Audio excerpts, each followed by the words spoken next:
السلام علیکم ورحمۃ اللہ وبرکاتہ۔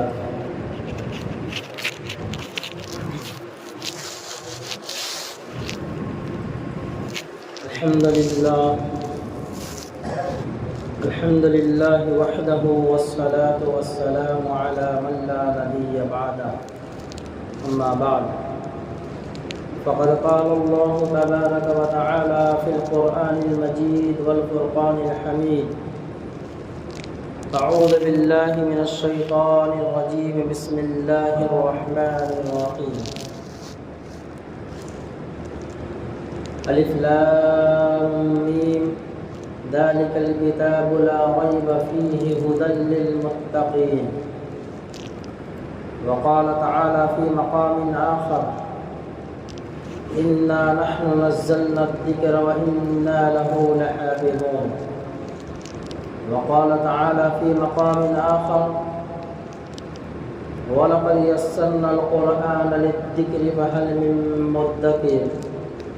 آمنت بالله صدق الله مولانا العظيم وصدق رسوله النبي الكريم ونحن على ذلك من الشاهدين والشاكرين والحمد لله رب العالمين۔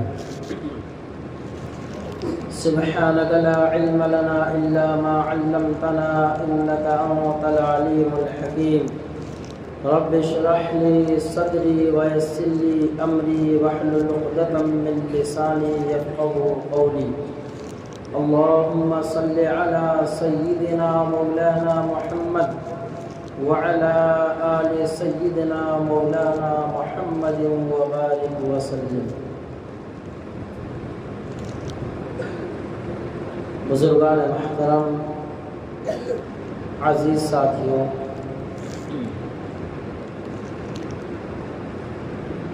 اسلام ایک مہذب ترین مذہب ہے۔ اسلام ایک بہترین تہذیب سکھاتا ہے،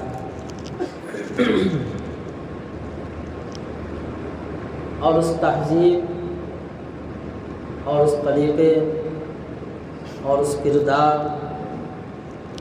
اور اس اخلاق کو اللہ تبارک و تعالی نے قرآن کریم کے ذریعے اپنے بندوں تک پہنچایا ہے۔ ابھی جو آیت کریمہ میں نے تلاوت کی ہے، قرآن کریم کے مختلف 3 مقامات سے،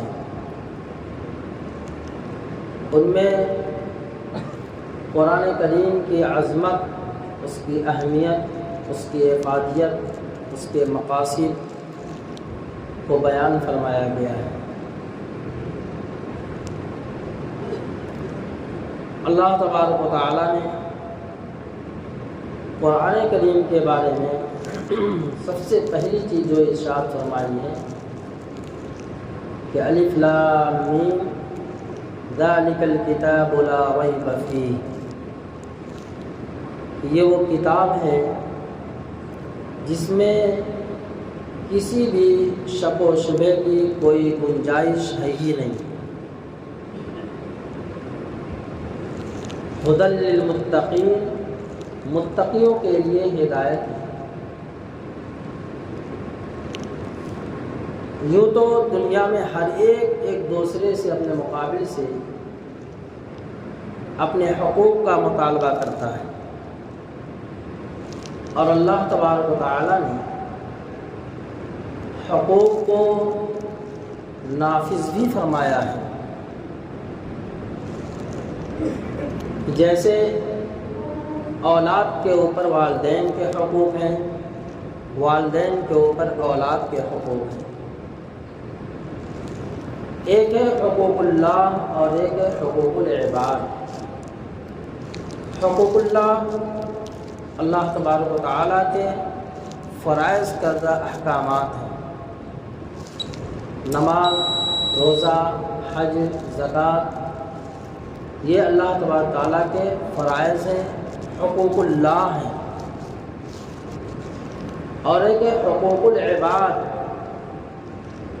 جو بندوں کے درمیان اللہ تبارک تعالیٰ نے حقوق کو نازل فرمایا ہے۔ یوں تو دنیا میں ہر ایک اپنے مطالبے کا طلبگار ہے۔ والدین اپنے اولاد سے اپنے حقوق کے متمنی ہیں، اولاد اپنے والدین سے حقوق کے طلبگار ہیں، پڑوسی کے اوپر حقوق ہیں، دوستی یاری کے حقوق ہیں۔ آج دنیاوی اعتبار سے انسان اپنے حق کا، اولاد اپنے والدین سے اپنے حقوق طلب کرتی ہے، لیکن کیا کبھی ہم نے یہ بھی سوچا یا ہمارے دل دماغ کی یہ بات گزری، یہ خیال آیا ہمارے دل دماغ میں کہ اللہ تبارک و تعالیٰ نے جس قرآن کو، جس کتاب کا تعلق ہم سے جوڑ کر کے رکھا ہے، اس کے بھی کوئی حقوق ہیں؟ ہاں، اس کے بھی حقوق ہیں۔ قرآن کے حقوق ہمارے اوپر ہیں۔ قرآن کریم کا سب سے پہلا حق کیا ہے؟ کل میدان محشر میں قرآن ہمارے سامنے آئے، گواہ بن کر کے آئے، ہمیں جواب دہ ہونا پڑے گا، مطالبہ کرے گا اللہ کے سامنے۔ تو قرآن کریم کا سب سے پہلا حق کہ قرآن کریم پہ ایمان لانا، قرآن کریم پہ ایمان لانا کہ یہ سچی کتاب ہے، یہ مقدس کتاب ہے، یہ کتاب خدا ہے، یہ اللہ کا کلام ہے، یہ کلام اللہ ہے، یہ کلام خدا ہے۔ اس پر ایمان لانا کہ قرآن پاکیزہ کتاب ہے، قرآن سچی کتاب ہے، قرآن کتاب ہدایت ہے، قرآن راہ ہدایت ہے، قرآن اللہ کا کلام ہے۔ سب سے پہلی چیز تو یہ ہے کہ قرآن یہ اللہ کا کلام ہے۔ کلام اور کتاب میں فرق ہے۔ کلام اس کو کہتے ہیں جس کو بولا جاتا ہے، اور کتاب اس کو کہتے ہیں جو لکھا جاتا ہے۔ لکھی ہوئی چیز کو کتاب کہا جاتا ہے اور بولنے کو کلام کہا جاتا ہے۔ تو قرآن شریف کا یہ اعجاز ہے کہ قرآن اللہ کا کلام بھی ہے، قرآن اللہ کی کتاب بھی ہے۔ قرآن اللہ کا کلام بھی ہے اور قرآن اللہ کی کتاب بھی ہے۔ اس پہ ایمان لانا، اس کو سچا جاننا، اس کو حق سمجھنا، یہ قرآن کا پہلا حق ہے۔ یوں تو دنیا میں اللہ تبارک و تعالیٰ نے کی طرف سے اور بھی کتابیں نازل ہوئیں، تورات ہے، زبور ہے، انجیل ہے، یہ 4 کتابیں بھی، یہ 3 کتابیں بھی نازل ہوئیں، لیکن یہ تینوں کتابیں اللہ کی کتاب تھی۔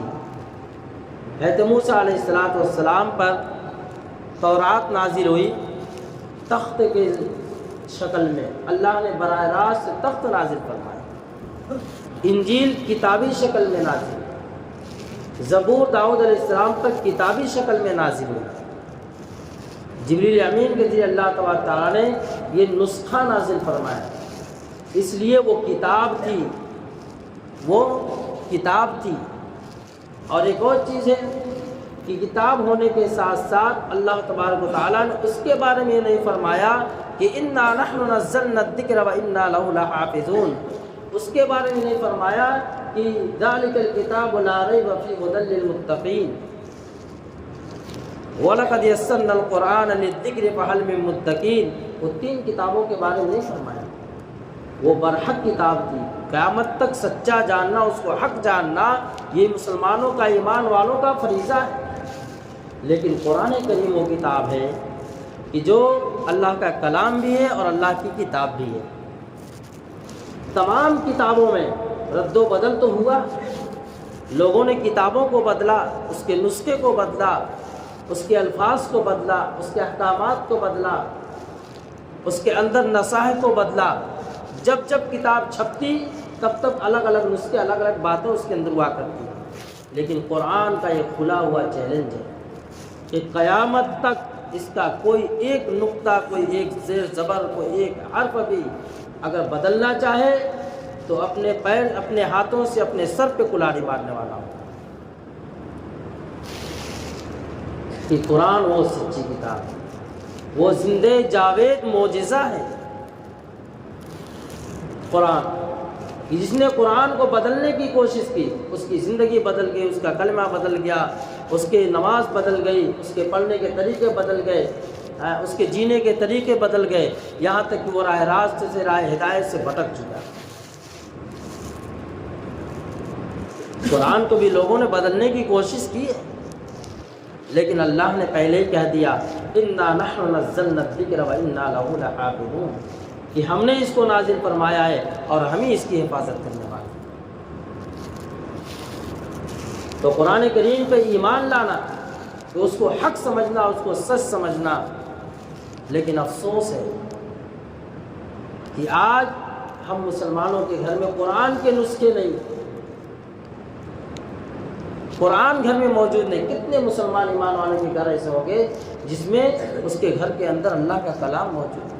کیوں؟ اس لیے کہ گھر میں کوئی پڑھا لکھا ہے نہیں، کسی نے اس کو ضرورت زندگی سمجھائی نہیں، کسی نے اس کے حقوق کے مطالبے کو سمجھائی نہیں۔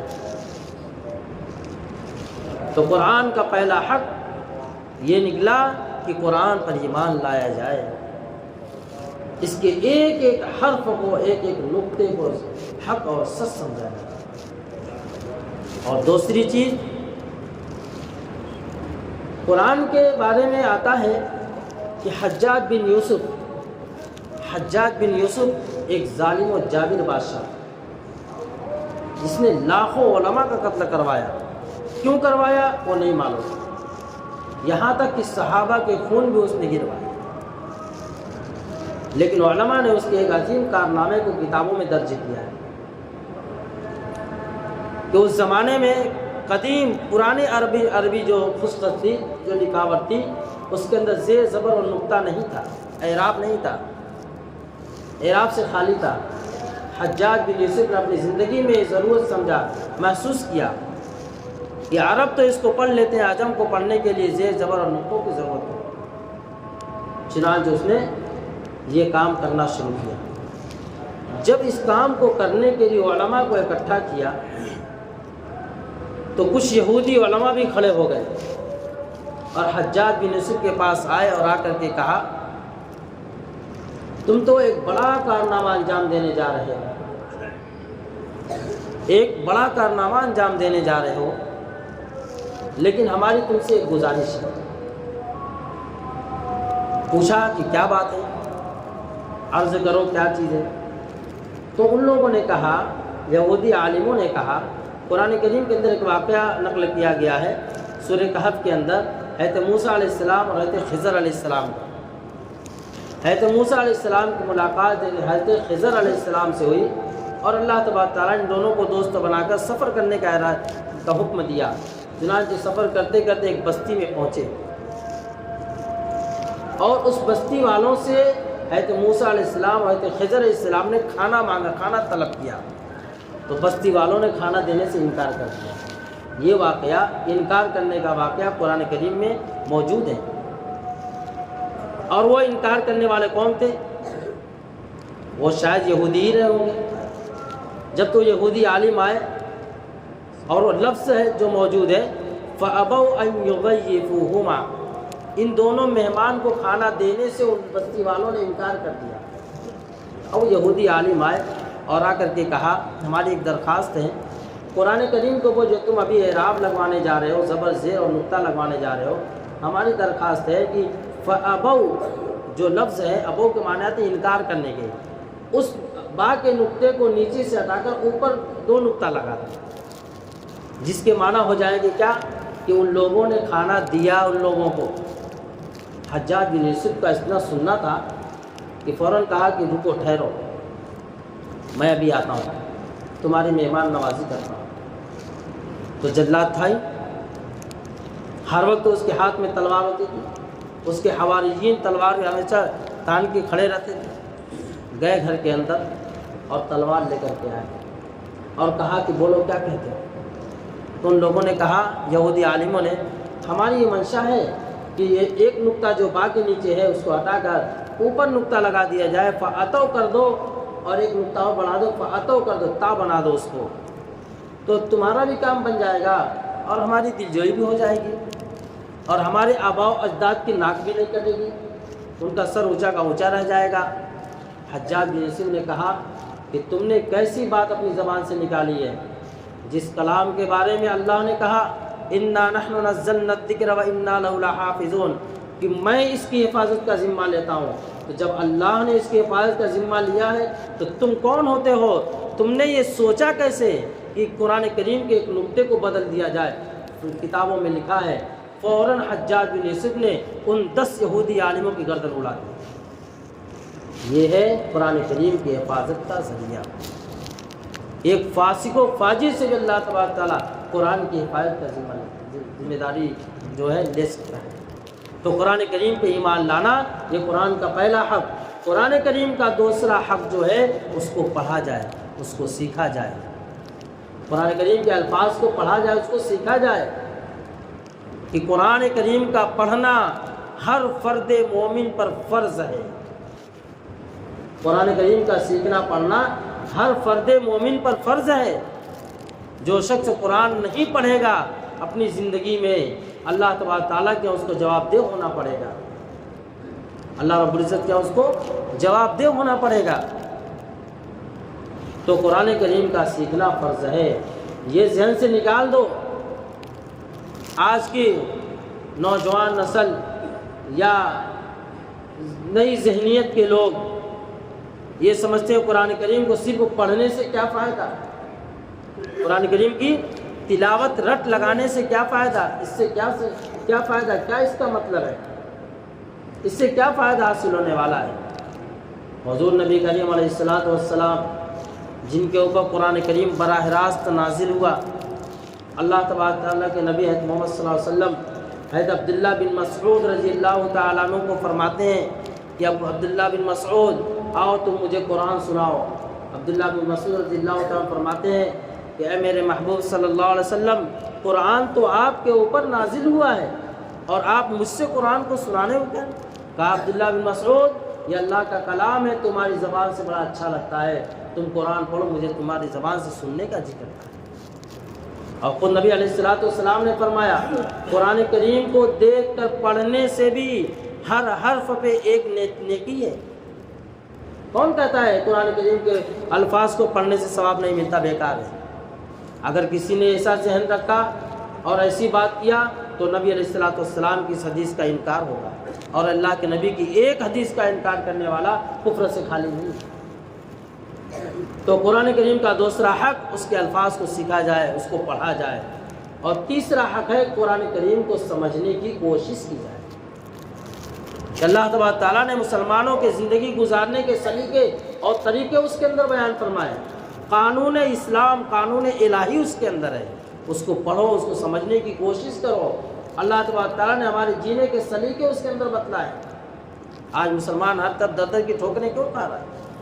قرآن پر ایمان ہے، سود کھا رہا ہے، قرآن پہ ایمان رکھتا ہے، رشوت کا لین دین باقی ہے اس کے اندر، قرآن پہ ایمان ہے، جھوٹ بول رہا ہے، قرآن پہ ایمان بھی رکھتا ہے، بدنظری بھی کرتا ہے، قرآن پہ ایمان بھی رکھتا ہے، جھوٹی تجارت بھی کرتا ہے، قرآن پہ ایمان بھی رکھتا ہے، ماں بہنیں بے پردہ بھی ہیں۔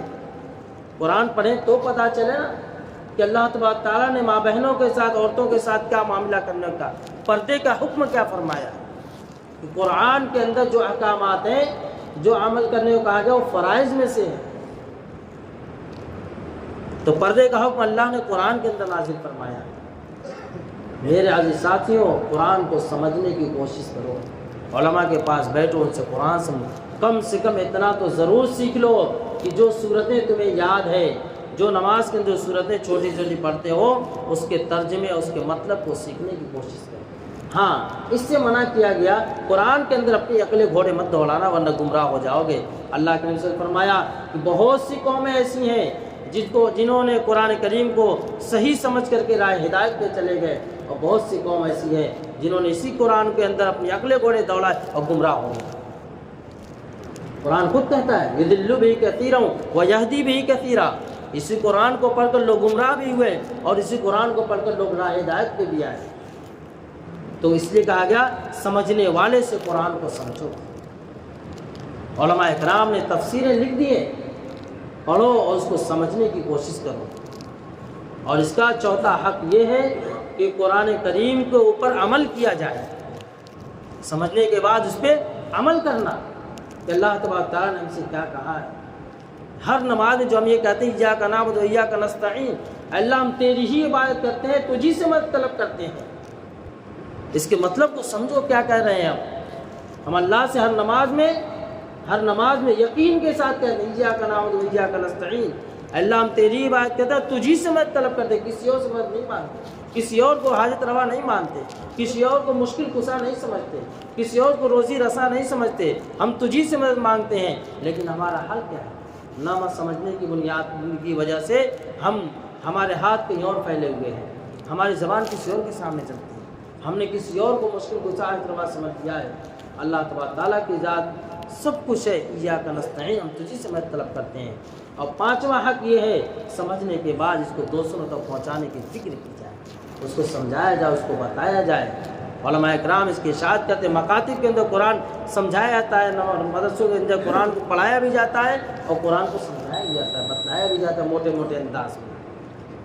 میرے ساتھیوں، یہ قرآن کے 5 حقوق تھے جو میں نے آپ کے سامنے مختصر رکھ دیا ہے۔ اللہ تبارک تعالیٰ اس کو سمجھنے کی اور اس پہ عمل کرنے کی کوشش توفیق عطا فرمائے۔